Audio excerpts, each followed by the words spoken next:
စက်နေနေတာပေါ့နော်အရောင်လေးမလေးထည့်ပါမယ်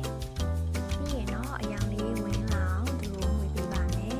တက်တော်လေးလေးနဲ့တက်တော်ဖြူလေးတွေကဒီလို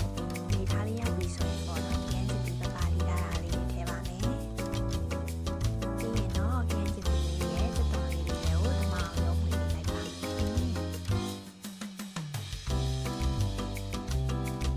ပြီးရင်တော့မမကငရုတ်သီးစိမ်းလေးတွေပပလေးထားတာလေးပါစီတက်တဲ့ထဲကိုထည့်ပြီးတော့ပေးလိုက်ပါတယ်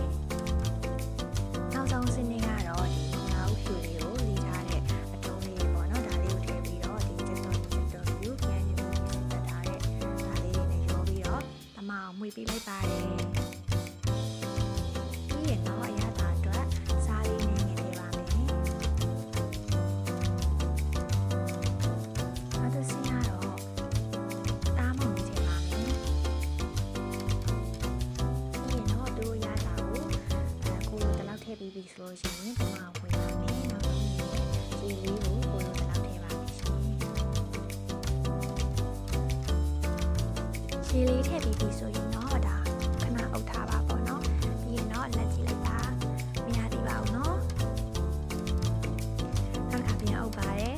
ပြီးရင်ပြန်ပြီးတော့လက်ကြည့်လိုက်ပါတယ်ဒီချိန်မှာတော့ဒီမုံလာဦးချိန်လေးရဆိုရင်ဒါပွက်ပွက်စုနေတဲ့အနေအထားကိုရောက်နေပါပြီအဲ့လိုအချိန်လေးရောက်ပြီဆိုရင်တော့ဒါနားပြောထားတဲ့မကြီးရေလေးပေါ့နော်မကြီးရေလေးကိုထည့်ပါမယ်ဟုတ်အများကြီးတော့မထည့်နဲ့ပေါ့နော်ရတာလေးကိုလိုတလောက်လေးပြီးမှမြေးစီရမှာဆိုတော့အရင်ချင်သွားမှဖြစ်တဲ့အတွက်ကြောင့်မို့လို့နည်းနည်းလေးထည့်ထားပါမယ်ထည့်ပြီးတော့ဦးလေးခဏအုပ်ထားပါပြီးရင်ပြန်လက်တဲ့အခါမှာဒီလို